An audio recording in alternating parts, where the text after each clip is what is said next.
नमस्कार। आज के इस विश्लेषण में आपका स्वागत है। हमारे सामने है जिम कॉलिंस की काफी मशहूर किताब गुड टू ग्रेट।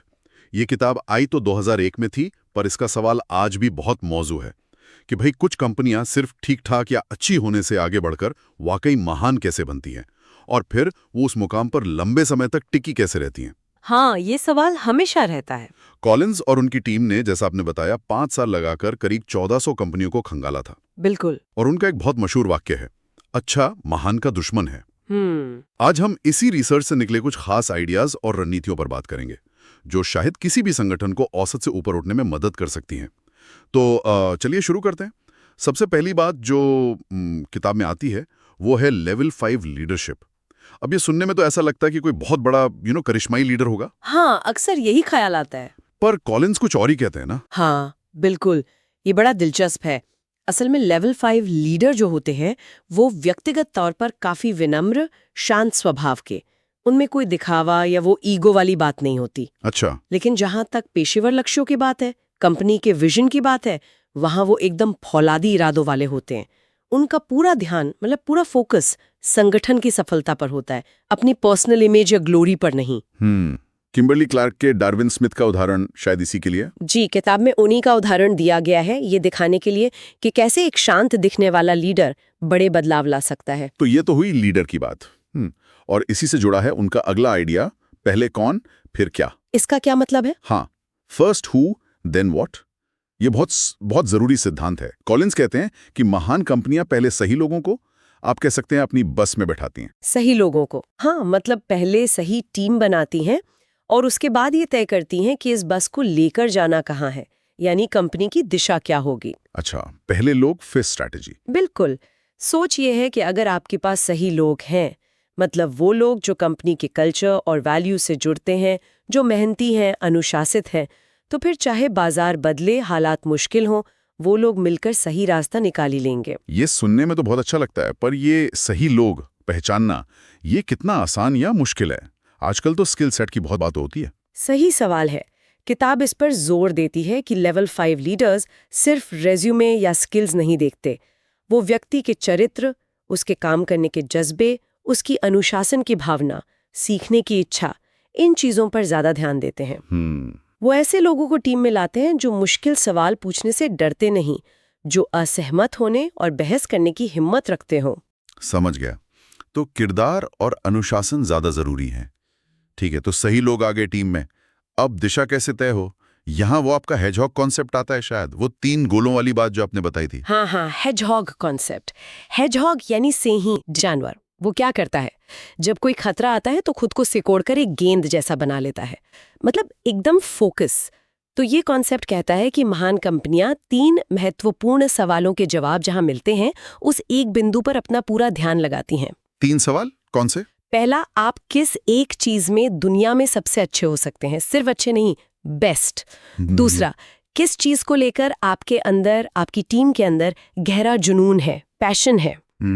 और तीसरा, कौन सी चीज आपके आर्थिक इंजन को ड्राइव करती है, मतलब बिजनेस मॉडल क्या है, पैसा कहाँ से आता है। अच्छा, तो जिसमें बेस्ट बन सकते हैं, जिसका जुनून है और जिससे पैसा बनता है, इन तीनों का इंटरसेक्शन। बिल्कुल, जहां ये तीनों गोले मिलते हैं वही आपका हेजहॉग कॉन्सेप्ट है।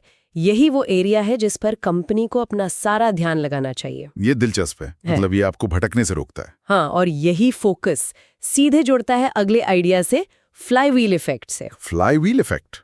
सोचिए, एक बहुत बड़ा भारी सा चक्का है फ्लाईव्हील। आप उसे धक्का देना शुरू करते हैं जी। पहला धक्का, दूसरा धक्का। शुरू में वो बहुत धीरे, शायद इंच इंच करके घूमता है, बहुत मेहनत लगती है। हाँ बिल्कुल। पर आप लगातार एक ही दिशा में पूरी ताकत से धक्का देते रहते हैं। धीरे धीरे वो रफ्तार पकड़ता है और फिर एक वक्त आता है जब वो अपनी ही गति से घूमने लगता है, मोमेंटम बन जाता है। अच्छा, तो ये लगातार छोटे छोटे प्रयासों का नतीजा है। एग्जैक्टली। महान कंपनियां ऐसे ही बनती हैं। वो कोई एक बड़ा क्रांतिकारी कदम उठाकर रातों रात महान नहीं बनती।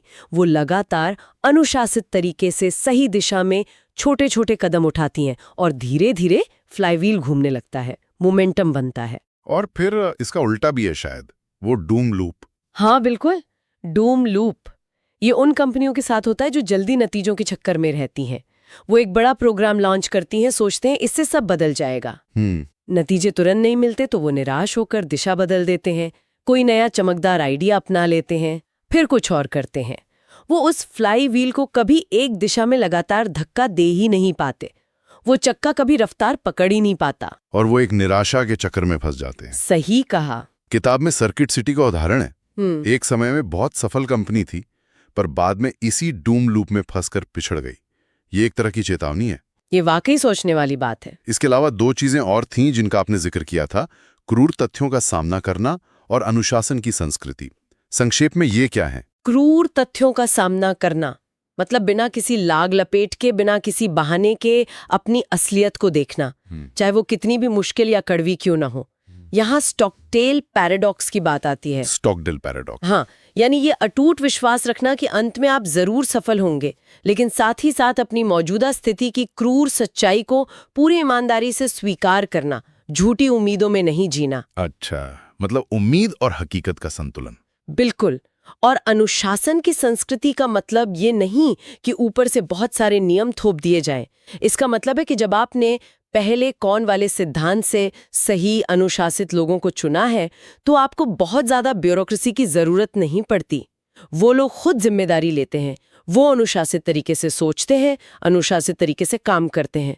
ये मिलकर एक कल्चर बनाते हैं। तो ये सारी चीजें लेवल 5 लीडर, पहले सही लोग, हेजहॉग कॉन्सेप्ट, फ्लाई व्हील, सच्चाई का सामना और अनुशासन, ये सब मिलकर काम करती हैं। हाँ, ये सब एक दूसरे से जुड़े हुए हैं। किताब का सार यही है कि महानता कोई संयोग या किस्मत की बात नहीं है।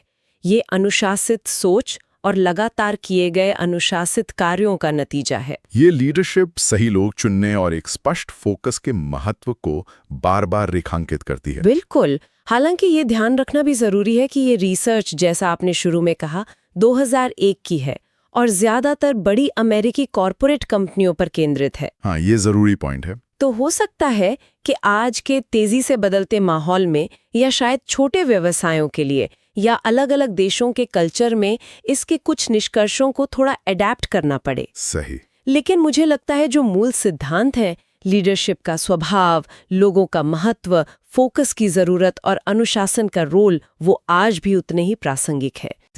जो नेतृत्व की भूमिका में है या फिर अपने संगठन को सिर्फ ठीक ठाक से ऊपर उठाकर वाकई महान बनाना चाहते हैं और टिकाऊ रूप से महान बनाना चाहते हैं। हाँ, ये निरंतर प्रयास और अनुशासन की शक्ति को बहुत अच्छे से समझाती है। और चलिए यहाँ एक विचार के साथ छोड़ते हैं जिस पर आगे सोचा जा सकता है। किताब इस पर तो बहुत फोकस करती है कि कंपनियां अच्छी से महान बनती कैसे हैं।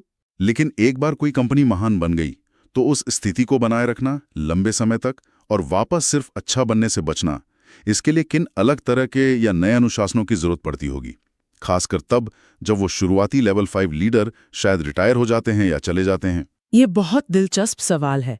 महानता को बनाए रखना शायद उसे पाने से भी ज्यादा मुश्किल हो। हाँ, शायद इस पर आगे कभी और चर्चा हो सकती है। जरूर।